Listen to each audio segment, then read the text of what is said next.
Welcome back. So in the last lecture, we talked in detail about the mechanics of the brain, the mechanics of the subconscious mind, where information is stored, how we can access the information, the brain waves, etc., etc. I now want to get into the more abstract concepts now. So this is where we switch from our 0.01% of the reality to 99.999% of the energy that is the blueprint of our potential realities.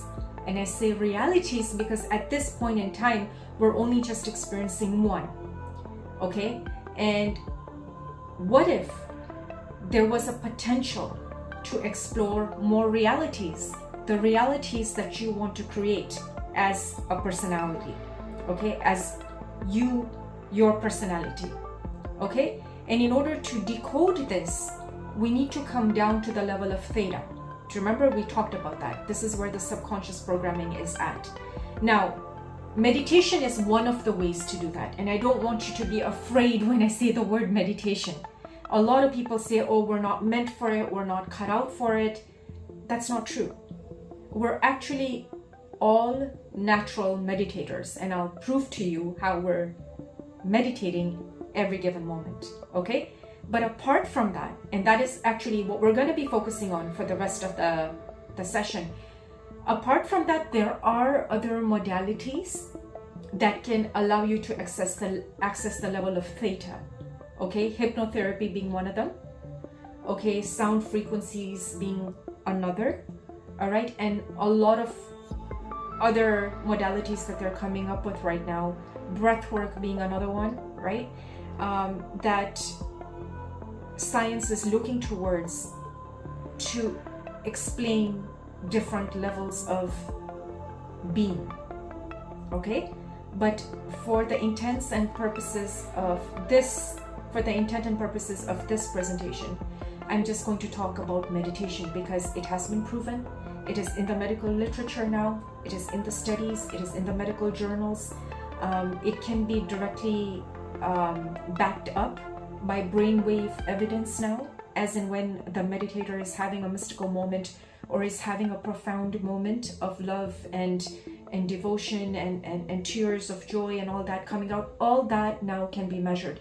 And this is the reason why I'm gearing this towards meditation.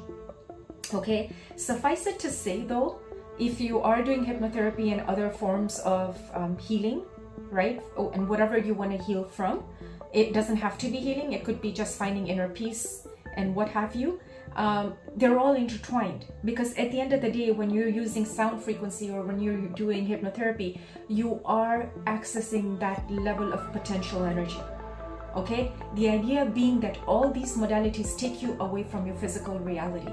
They detach you from your physical setting and they plug you into something deeper. Okay, so whether you're a musician and you're drawn by a certain kind of music, or where you're an artist and you're drawn to just, you know, abstract paint and create beautiful, you know, impressions that are in your mind, or whether you're an author or a writer who gets inspiration in their dream realm, all these are expressions of that potential energy that resides within you. Okay, but for this presentation, I'm going to focus directly on meditation because it is a proven science. It is scientific because it has been tested, right? It's not hypothetical. It has been tested, and there's evidence that backs this study up, right? This modality up, and therefore it's no longer something that you want to question. It is a practical science and an approach to change your life and to change your state of being, and it's been proven time and time again. And in the Eastern traditions, it was always there, but because we're using the scientific approach, I want to stay away from religion and any kind of dogma. We're going to approach it just purely from a scientific point of view. Okay, so now let's look at the actual definition of meditation. All right, let's see what meditation really means. So when I searched up meditation, it said meditation is the act of giving attention. Fair? Act of giving attention. In Latin, it means to think deeply about something. It means to think deeply about something. Religions say to be focused upon or to bring awareness towards. Okay, these are basically, after searching, these are the three main themes. Okay, the act of giving attention, thinking deeply about something, to be focused upon something, or to bring awareness upon something. Do you see how we're all natural meditators? Remember what we talked about earlier? We said, what was the definition of consciousness? Consciousness was the ability to be aware. Aware of what? Of your thoughts, where your thoughts are going. So the ability to pay attention to your thoughts, and where your attention goes, energy flows. And remember, we also said that energy was your most vital currency, because according to the quantum field, lecture 1, according to the quantum field, there is no separation. That means if you have one conscious observer who's looking at a field of potential, right, and you have focused observation towards that field, you can manipulate the field to turn into matter, because energy is the blueprint of your 3D reality. The blueprint, the DNA, is your energetic field. It cannot be seen by your senses. It cannot be captured by your senses. There's nothing there to touch. There's nothing there to feel. There's nothing there to hear. There's nothing there to smell. There's nothing there to taste. And yet this field is full of potentials, full of possibilities. And all you need is a conscious observer to look at that field, focus their attention, meditation, focus their attention to a particular outcome. And this outcome manifests in your 3D reality. Now, we have been meditators all along. We have been conscious creators because we have been using, unknowingly or knowingly, our faculty of consciousness, the ability to be aware of a particular thought. And a thought that is clear in intention will bring about the output that you want. Now, we've been doing this all the time, right? So this is the reason why we're here today. This is the reason why we own what we own. This is the reason why we're placed where we're placed. This is where our hard work got us to, right? The things that we own, and the people that we know, and the status that we have, and the reputation that we have, and the respect that we have is a result of what? Focused attention. So you unknowingly have been a great meditator because you have created the life that you've wanted today. Okay, so meditation is not rocket science. You don't have to go to the Himalayas and sit there and become a yogi to be able to meditate. Not at all. It is just focused attention. That's all it is. All right, so let's now look at what our personal reality is. And please drop this lecture if you're not interested in changing your personal reality. Okay, this is for those people who want to explore different potentials, okay, who want to alter their state of being to be able to create a different personal realities. Okay, this is where we're going. So at this point in time, I have to say, if you're okay with where you are, you're more than welcome to just drop the lecture here. Okay, but thank you for your patience and time. But for those who are interested, let's look at where we spend our energy every day. Now, we've talked about this before, but I'm repeating it in relation to meditation. Because if meditation is focused energy, or to be thinking about something, right, then what are we thinking about every single day? Because we're fantastic meditators. So I want to show you what we've meditated as a collective up to now. What do we meditate upon? So if this is you, and this is 0.01% of your reality, remember we said matter is 0.01% of your reality, the rest is energy. So 99.999% is energy.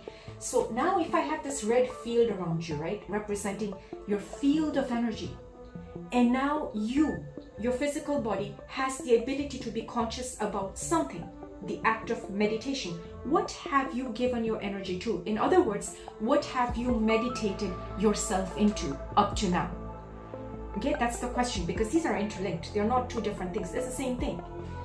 So up until now, you've got this vital field of energy, and you've got your 0.01% of the reality, and every day you're paying attention to your family, Okay, because now we have to break it down to see where we're actually creating this meditative experiences. So we're paying our attention to our mom, dad, our family, our kids, our grandkids. So we're using the attention there. We're using our attention to our school commitments, right? Our work commitments, our projects, okay? We have money, salary, livelihood to worry about. So we're putting our meditative attention there. We're putting our attention towards our car, our house. We're putting our attention towards our cell phone, right? Because my God, what would happen, God forbid, if we lost our cell phone? Our life would end, right? Me included. We're paying attention to meditating towards our work messages because it's focused attention. So we're meditating into that. We're meditating into our social media because we need to be on top of the latest gossip, don't we? We need to be keeping relations with co-workers and colleagues. We've got parties to attend. We've got emails to address. We've got our best friends. I mean, we have to take out time, and I'm not being sarcastic here. I'm just simply saying these are important features. This is what makes up our personal reality, right? So these are beautiful things, by the way. Okay, we've got our friends, we've got our family. How can we forget our enemies? If there were no enemies, who would give us the motivation to do better, right? So we've got those. We've meditated ourselves into religious obligation, community service, health regimens. Health is big. We've got our attention towards our shopping, right? Because shopping makes us happy, me included. Our movie nights, obviously, our entertainment nights, our favorite TV shows, our concerts, our me time, the spa dates, the manicures, the pedicures, the hikes, right? Those vacations. We've got, of course, our housework, our cooking, our cleaning, our laundry, our groceries, right? So I'm just naming just some of the very routine things that we do every single day effortlessly, okay? But we've become such fantastic meditators because we've given our attention to all these things all at the same time. And by the time the day comes to an end, right, you have used your vital source of energy and you've meditated yourself out to the external reality, right? And the external reality presents itself. It's there. It's there because you've meditated yourself into it, right? And by saying meditated yourself into it, I'm saying you've given your energy into this thing. Now I want you to start switching your frame of mind, and I want you to start thinking in terms of energy. No more physical things. We're going to start bringing in the energy now. So when we say you've given your energy to something, or when you've given your attention to something, what do we mean? So here are two people, you and your friend, okay? You and your best friend, and you two are coming together. So here is the field of energy of you, and here is the field of energy of your best friend in red. Okay, now when two particles come together, what happens? There is a field of energy that bonds the two. Okay, it locks it in. Okay, and this is what's happening here. Okay, so at the intersection, these fields of energy are combining together. Okay, they're combining together because you've got a focused observer, you've got another focused observer, his energy, your energy, and boom. What collapses you two together? The field of energy collapses together. Why does it collapse together? Because you're paying attention to each other. Okay?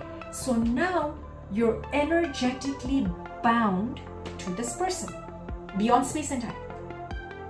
Okay? Because there's no separation here in the field. Remember, there's no separation. There's separation in matter. In your 3D reality, I'm Anisha, you're someone else. Okay, so in my 3D reality, you're separate, I'm separate. But the field of energy that's around me and the field of energy that's around the person I'm talking to now is being bonded because I am paying attention, a conscious observer. And this person is paying attention, a conscious observer. We are collapsing together and bonded in the field of energy. Now, what was that field?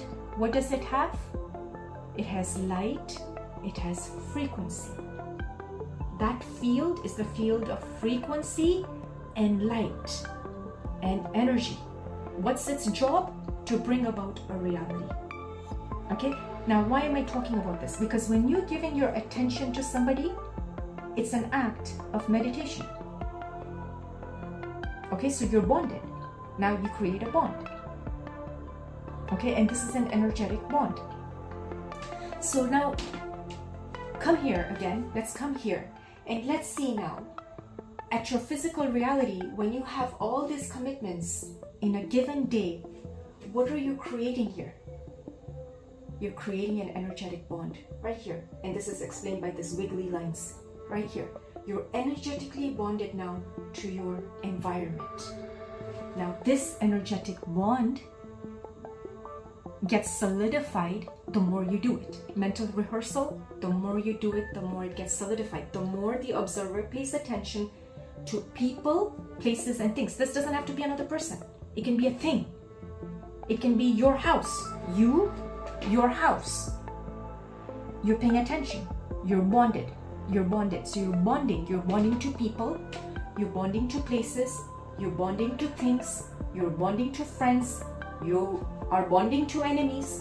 Even if you don't like them and you've not seen them, your act of paying attention, even in the form of imagination, is bonding you. Because in the field of energy, particles play no role. Matter has no relevance. It is the act of paying attention that bonds you. Okay, but for the sake of our 3D reality, okay, physical to physical, I'm just trying to show you here that we're energetically bonded now to all of our things, our people, our places, our things, our cell phones, our exes, our shopping, our car, our concerts, our lifestyle. And because we're in this auto loop and we're routinely bound to it, your mind takes a back seat. Your body is in control because your body now knows so well how to energetically vibe with each equation here. It's in charge. Okay? Alright, so what's the problem? Nothing. Nothing's the problem. The problem comes in when this person here is not your friend. Turns out they backstabbed you. They betrayed you. And they're pretending to be someone else in front of you. Then what will you do? How does this affect you? Greatly.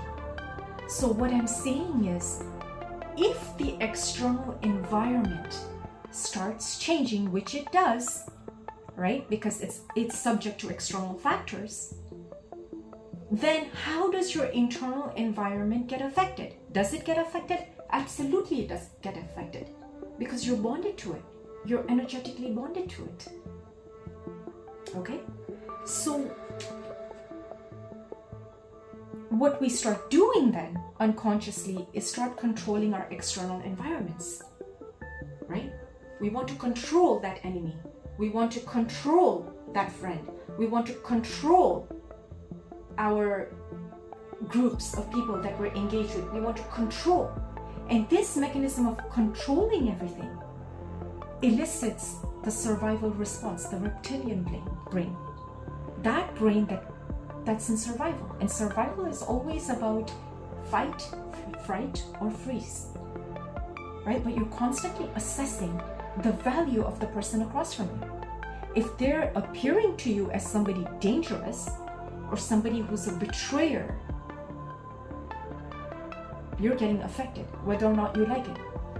Okay, at a subconscious level, you're going to get affected. Because according to the quantum field, we're all energetically bonded beyond space-time. So then what ends up happening is your external reality, your favorite job or your favorite car, when these start to change, you change. So you are now at the mercy of your external environment to bring you happiness. Okay? And this is where the problem is, because you can't control every single thing here. this is all bound to change. And if this is bound to change, then that means that you've handed your power and your control over to your environment to determine your internal state of being. And that's what you don't want. You don't want to do that, because then you will always be at the mercy of your external environment. And that means you're going to have to control every single person around you. Not just that, but when you're bonded to somebody in the field of frequency, you are now, I'm trying to think of the right word. When you're bonded with somebody in that field, you no longer know who's the cause and who's the response. By that I mean, in the 3D world, if I take an object, a pen, and I drop it, I caused the drop, right? And the reaction was the dropping, right? But here, when you're energetically bonded with somebody, you are intertwined. So there is no you and there is no her. There is a bond.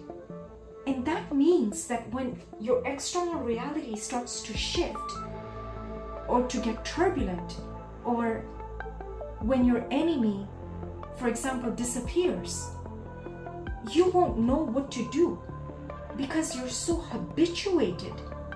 You're so habituated with that person. You're going to actually experience withdrawal symptoms when that person is not there. Do you know what I'm saying? Because you've used your enemy to reaffirm your hatred. Remember, we talked about this. Your external environment reaffirms who you are all the time. So if you have an enemy that reaffirms your hatred, when this enemy is gone, like literally gone, you're going to find somebody else instead of this person to reaffirm your hatred. So if not your best friend, your ex-coworker. And this is what we're so unconscious of. That the very person who's created this personal reality becomes addicted to their own thought patterns, because if even by chance one of these things go missing, you go and you find a replacement very quick. Very, very quick. Because you don't know what your reality will look like if it's not there. It doesn't reaffirm that part of you. Now, I'm not being insensitive here at all. It's just a subconscious pattern. So for example, if I'm always in the victim mode, in lack, in victimhood, it does not matter how much I have going for me. I will always need that one person to reaffirm my victimhood. And if by chance this person turned out to be an angel, I'll be even more distressed. It doesn't make sense, but at a subconscious level, that's what's happening.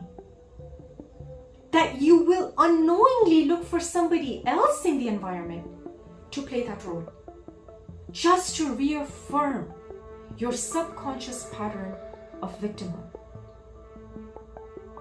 Okay? And so these are the dangers, these are the pitfalls of being addicted to your personal realities. Because not only are you eliciting the hormones of stress to maintain this lifestyle, remember, there's only enough time to do so many things. So you stress yourself out in trying to even add more things, because there is not so much time in the 3D world. Time is limited in a 24-hour period. There's only so much you can do. So then, is it fair to say that if you want to take control away from your body, which is habituated to its personal reality, which has taken the front wheel and says, I don't need you, the mind, to give me any new information. I don't have time to fit it in. I'm good with my lifestyle. You're not good with your lifestyle. You're habituated to your lifestyle. That's the difference, right? Because if any one of these things were taken away, we would break down. And that's the truth of it for anyone. And this is something that I've never realized, that I've come to realize myself in studying this work, that if anything from our personal reality shatters, we shatter. Okay? So to take your power back then means that you are in control. You who though? Which part of you? The part that has direct access to consciousness, the energy in you, the field in you that can create a new personal reality. Okay? Sounds easy. It really does sound easy. But like we said earlier, we need to get into the programming of it, into a theta brainwave stage. So theta, like we said earlier, is experienced in three states. One, just before you're going to bed, you know, your system shuts down slowly by slowly. You know, the noises outside become less, the sounds around you become less, and your eyes become heavy, your heart rate slows down. You're reading your book, the word starts fading out, you see a little bit of flashes of pictures, you're in and out, you're blinking heavy, and then you're going to sleep. So that stage just before you fall asleep, and that stage where your eyes are getting heavy, that's theta. Okay, and for most people, it's very, very hard to stay out at that time. Okay, it's so quick. That door is so quick. Okay, the other time when you're in theta is just before you're waking up in the morning. Okay, where you're still not fully awake yet. Okay, and that's another place where you can access theta. The third place where you can access theta are the early hours of the morning, because according to your circadian rhythm, right between 3 a.m., your analytical mind and your conscious mind are really tired. Okay, and if you can get your body to sit up at that time and meditate, you have full access to that domain. Okay? So if meditation is the act of giving attention, and we decide that, all right, now that I know this information and it's programmed in my neocortex, and I can feel the emotions of waking up at 3 a.m. in the morning and sitting for my meditation, and I'm going to get into that subconscious, and I'm going to rewire and unwire and do whatever I want. I'm all pumped, and that's really good that you're pumped and you sit down to meditate. What happens? What happens when we sit to meditate? First, you have to get out from the bed, which for me is the hardest thing I have to struggle with in the mornings, and I'm still struggling. Okay, so remember, the mind is all prepped to do this, but for the last 35 years, who's been in charge? Your body. So your body at 3 o'clock in the morning is looking at you and saying, WTF? What do you want to do? It's freezing cold outside. You're perfectly cuddled in your blanket. And you want to do what? Are you for real? Go back to sleep. And I'm just as guilty of it. I go right back to sleep. Okay? But if you have the perseverance and you're saying, listen, no, I'm in control. The mind's like, I don't care. I'm going to have 10 healers around me, but I'm going to sit up. So you've overcome that. You're trying to overcome a habit. You're trying to overcome your body. Because remember, the body and the mind have followed suit together. They're in coherence. It's great. Your personal reality is amazing. The day you decide to take charge and your mind decides to take charge, your body's like, no, we've never done this. So it's going to put up a fight, right? And this is the art of overcoming yourself. So now, yeah, your body's the mind, and the mind's coming now around and saying, no, I'm in control. So the body now looks at you and says, all right, I'll have her, yeah, okay, fine. She can have a moment to feel like she's in control. Right, so you sit down. Now you're sitting for meditation. And you're breathing and you're relaxing. And what is the first thing that happens? All these thoughts start pouring in. Now why? Because you're energetically bonded to all of them. Who's meditating? Who's meditating? You are. But that 0.01% of your reality that has made everything come true here, what do you think it's going to meditate upon? Do you think it understands anything beyond what you've created here? No. So when you're sitting, you're bombarded with thoughts. The first thought is, all right, why am I doing this? What's the point? Okay, you ignore the thought. The second thought comes in. All right, so what about that email from work? Did we not have to get things done? Now that you're awake, get to it. Oh, I'd like to go to the toilet. I can't do this. My legs hurt. Oh, do you remember what he said to you yesterday? I don't think that was right. I think we need to have a conversation. That car he owns, that's such a beautiful car. What about the school commitments? What about that PTA appointment? What about the field trip? What about his birthday? What about 10 years ago when this happened? Oh my God, I think I'm having a flashback of a previous life. Oh my God, what if I'm in touch with extraterrestrial forces? What if I've been cursed? I forgot to recite my prayers yesterday. I don't feel like I'm worthy. What about what was posted online yesterday? What is going on with the politics these days? Okay. And then you're sitting here. Oh my God, the ball's coming up. Have you lost weight? You need to color your hair. That color just doesn't look right. Oh my God, do you see how skinny she got? I wonder if she's on that FODMAP diet.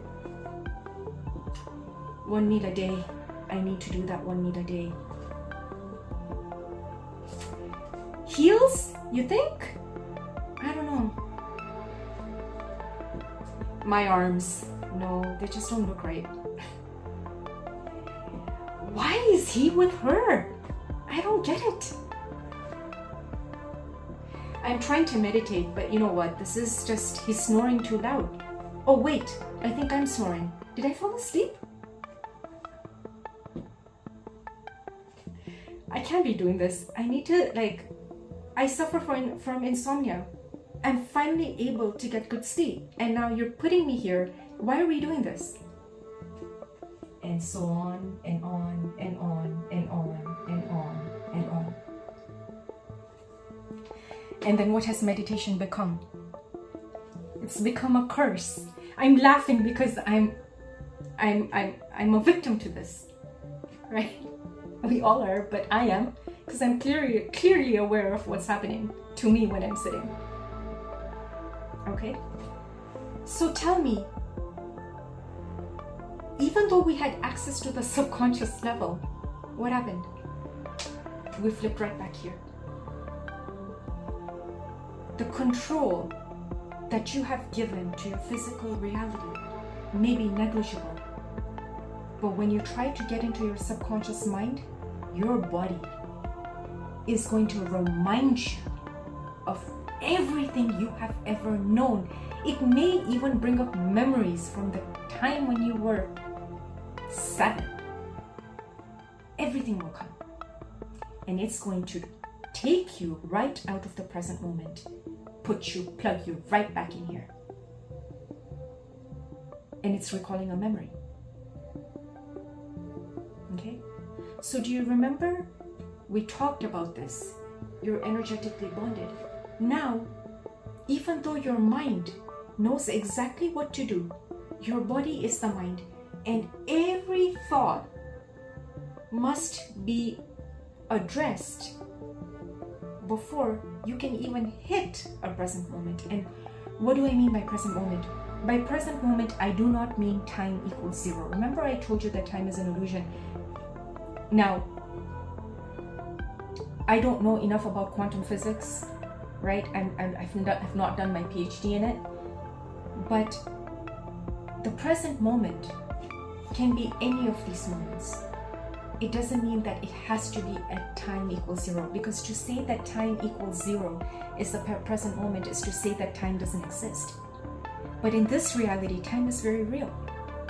So instead of thinking about it in forms of time, what helps me is thinking about it in forms of moment, because these are momentary occurrences that are so seamlessly put together that it gives you the illusion that you're going through time. So in other words, at any given moment, you can access your subconscious. It doesn't have to be at time equals 0. Okay? But the problem is that in all of those potential moments, which could be your present moment, and by present moment, I mean that moment where you've disconnected from this.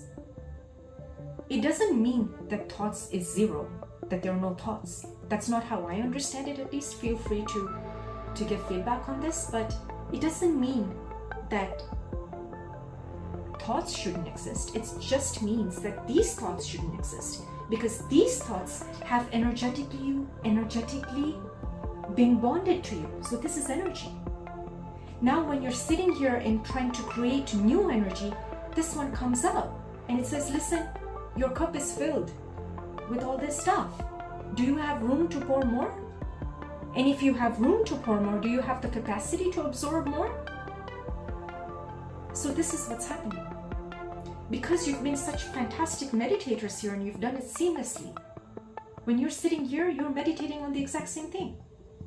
So it's not that you can't meditate. It's just that you don't have room. You're way too bonded here. You're way too chained. Okay? So then, how do we address this? So let's just come back here, right? If two atoms are bonded, so this is atom 1, this is atom 2, and we're bonded. Remember we said that we're made up of subatomic particles. The subatomic particles are made up of atoms. Atoms make up tissues, tissue makes up organs. So at the subatomic level, say if you have two particles here, this is you, this is me, and we're bonded by a field of energy here. If you wanted to break the atom apart, what would you need to do? What would you need to do if you wanted to split this apart? You would have to put in energy here that is bigger than the sum total of energies between these two people, right? If E1 is the energy here by me, E2 is the energy by this person across from me, we're bonding, right? So we've exchanged energy, so we're intersecting here. Then if I wanted to break these two up, I would have to exert a force or energy that is bigger than the sum total of the two energies that make them up. Okay? So put simply, if I wanted to disconnect from my personal reality, I simply need to take energy away from it. Make sense? So if you think about this bond as oxygen that supplies this and this in a form of connection, think about it in terms of oxygen. What happens when I pull the plug? The bond automatically disappears. It doesn't disappear, but it detaches. At a physical level, it detaches. So detachment, according to me, was never about leaving people and running away somewhere. From this perspective, and this is just my opinion, from this perspective, detachment was simply being aware of your energies and where you're putting it,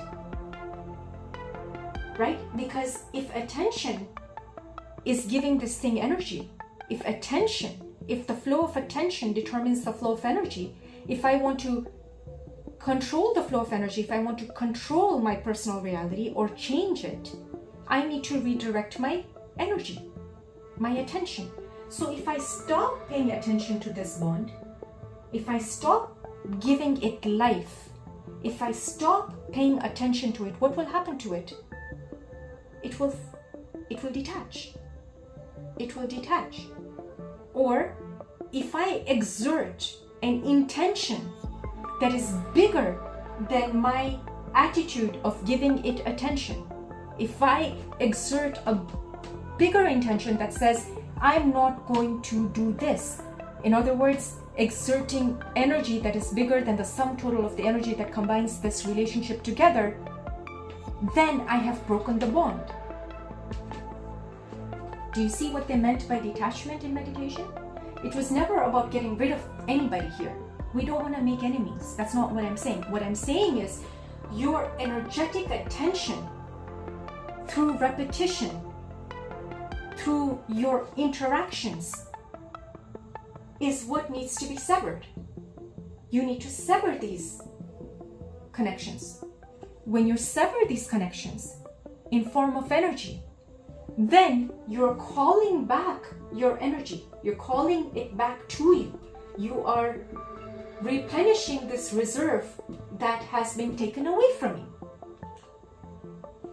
This is a way of saying then that your mind is in control and not your body. Because the only way your body is in control is how it's having an interaction. But if you, an observing mind, can look at this interaction and say, hey, listen, the only way the system is alive is because I'm supplying life to it by giving it attention. If I did the exact opposite, then what will happen? The bond will break.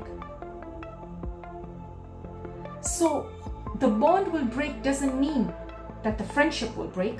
The bond will break means that the other person is still there, but your way of interacting with that person has now been changed. And when you change that, you call the energy back to you.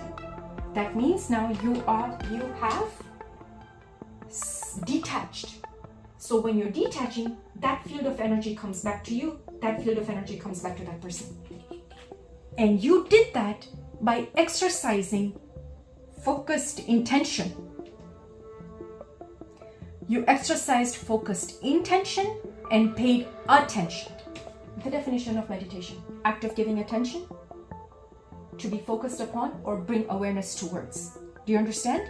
So then when we are engaged in our external reality and we've given so much of our attention to it, the act of meditation will not be fruitful for you, because these very energetic bonds are going to come right here. And you're missing the opportunity to enter the door into your subconscious.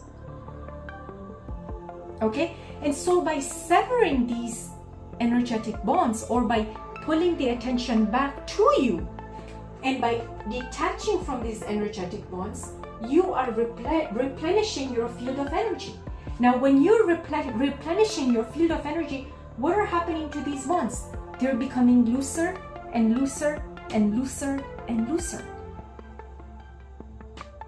But that won't be apparent to you just yet, because you've done this for 40-45 years already. So this is going to take time. Well, appears like it's going to take time, but in our world, in our physical reality, yes, it's going to take time. And because we have been addicted to the hormones of stress, God forbid if we lose our cell phone, we won't be able to sleep that night. It's true for me. That's how much cell phone has control over me. It owns me. So this is the reason why meditation is so challenging, because we've become such expert meditators, but we only meditate unconsciously. We're never really aware of how to consciously meditate. So conscious meditation becomes a task when now the mind takes control and says, listen, we're gonna sit here. So now what happens? Now that you're aware that this is how your energy can be pulled back to you, what happens when you sit here and your body says, oh, it's too cold in the morning? What do? You sit there and you say, you're gonna sit down anyway. That's a win. That's a win. Then you sit there and the second thought comes, oh my God, do you remember that email? And you say, not now, not now. We have 23 hours to address this. Why now? That's another one. And your energy comes back. This bond breaks. The first bond breaks. The third bond breaks. Do you remember what she told you last year? How dare she? We can talk about that. Not now. You break this bond. You're calling energy back to you. I think it was a past life episode. I think we're karmically connected. Good. Can we talk about this later? Bring the energy back to you. What about that ex? How can he be with her? Not now, later. You bring the energy back to you, and so on, and so on, and so on, and so on. So as you're doing this, as you're taking your attention away from anything in your external reality, what's happening? What's happening to the timeline, guys? What's happening to time? Here you are. You've taken your attention away from everything. Slowly by slowly by slowly by slowly by slowly by slowly. What happened to time? Does time exist? According to me, it doesn't. Okay? So you're just simply taking your energy back. Every moment that you conquer is conquering time. Because these episodes, this relationship exists in your 3D world in the domain of time. But if you're taking your power back and your energy back, that's a win. So do you know that there is no such thing as a bad meditation? Because the act of sitting and working through these energetic bonds means that you're taking your power back. And then comes that one moment when you have access to the subconscious. You have access to this point. Not when thoughts are zero, but when these bonds are all gone. When these bonds are all gone. And this is the point at which you hit the present moment. And now you have access.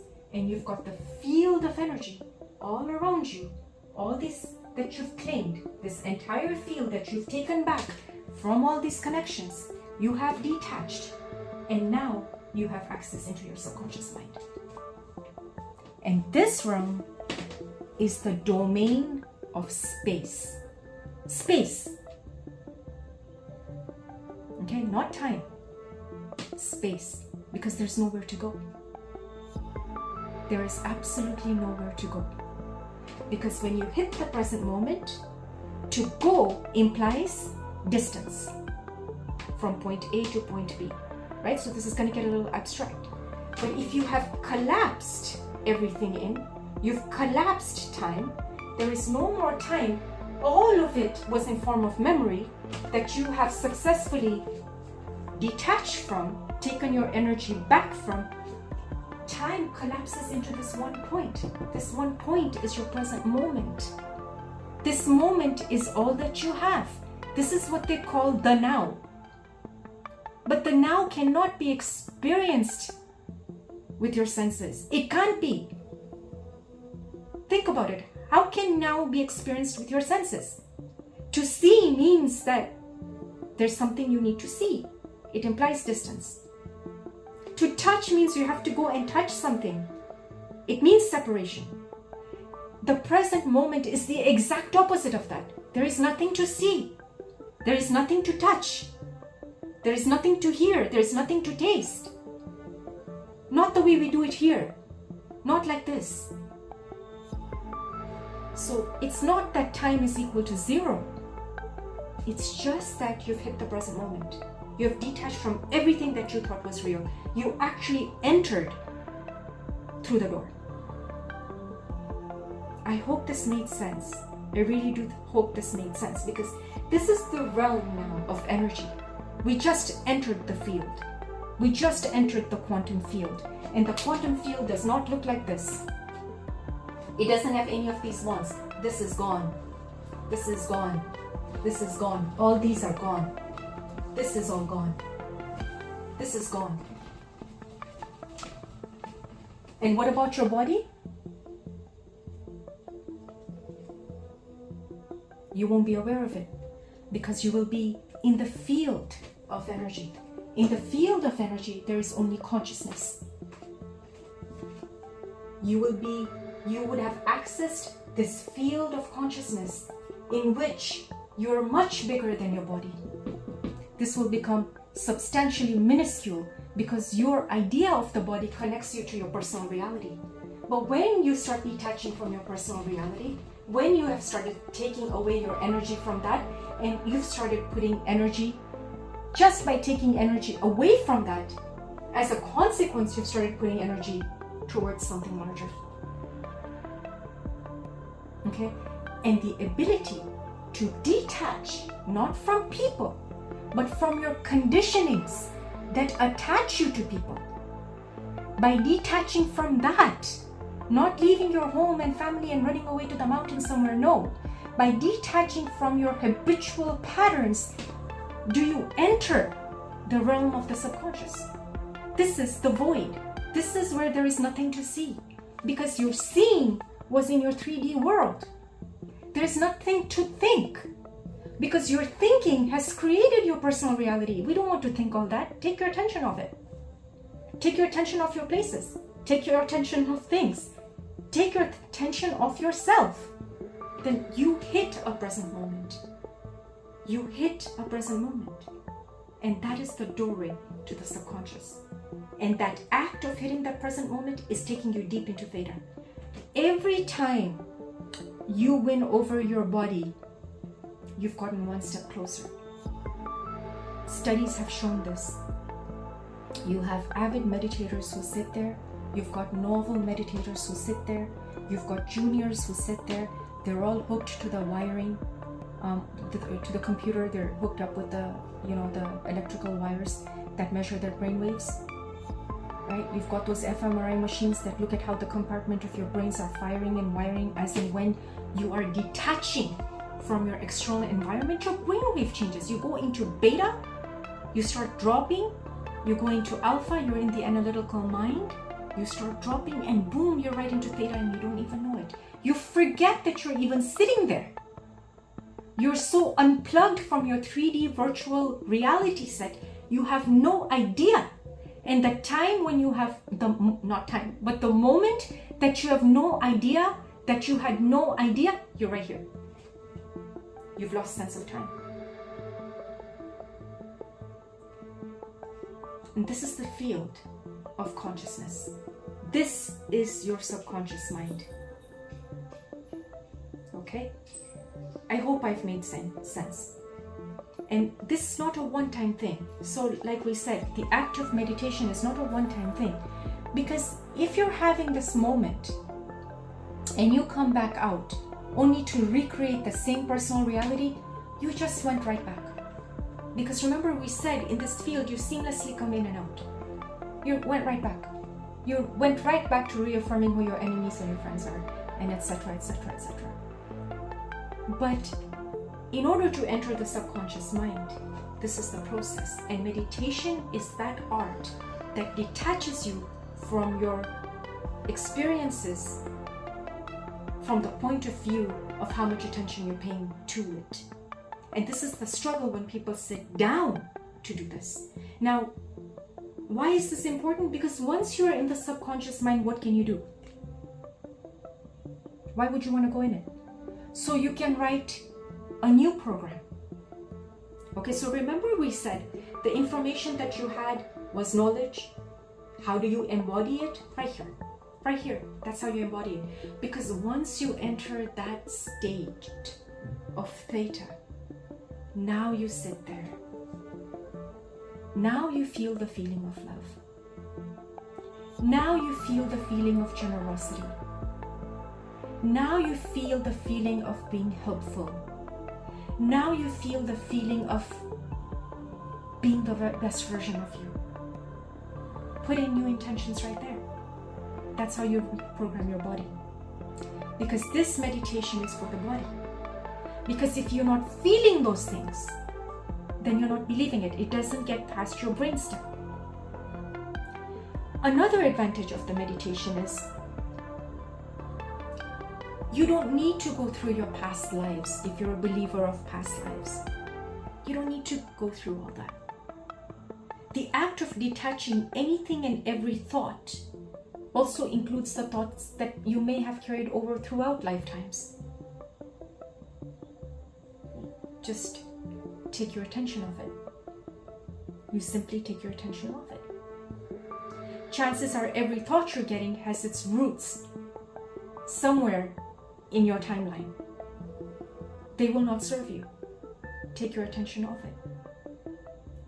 The act of taking your attention off is equal to taking the oxygen away from that bond.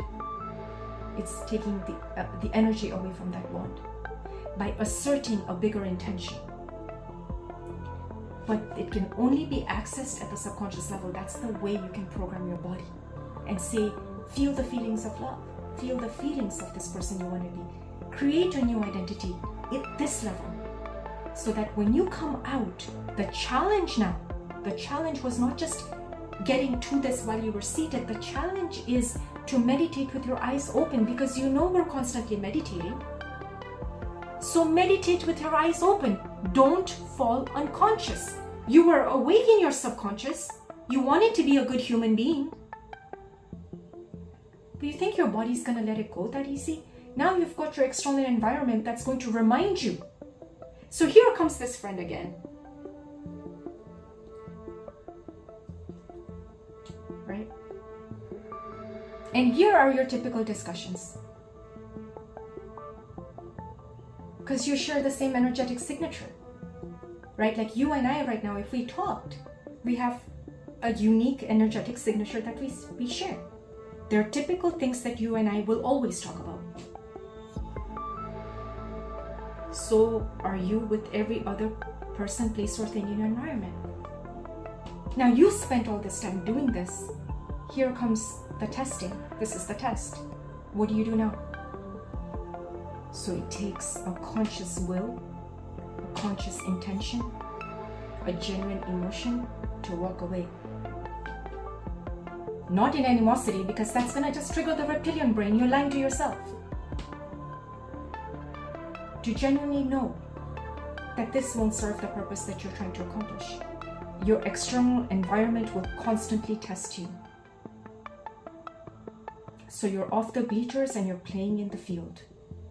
Knowledge for the mind, experience for the body. This is for the body.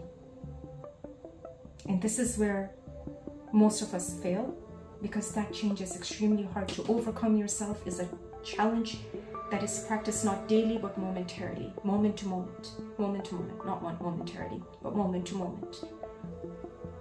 And it takes a momentary instance to lose sight of that.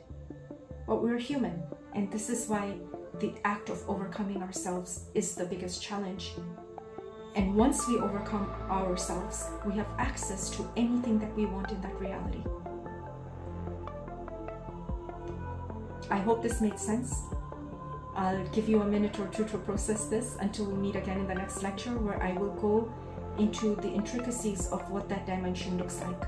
What does the present moment look like? How do we create from that point? How do we have access? I mean, how do we create something from nothing? It's probably going to be the most difficult part for me to explain, because it is not something that can be intellectually explained. It can be explained, but it must be practiced, so you would understand the essence of how to navigate yourself through those zones. But I will make an attempt, and I'll see you in the next lecture. Take care.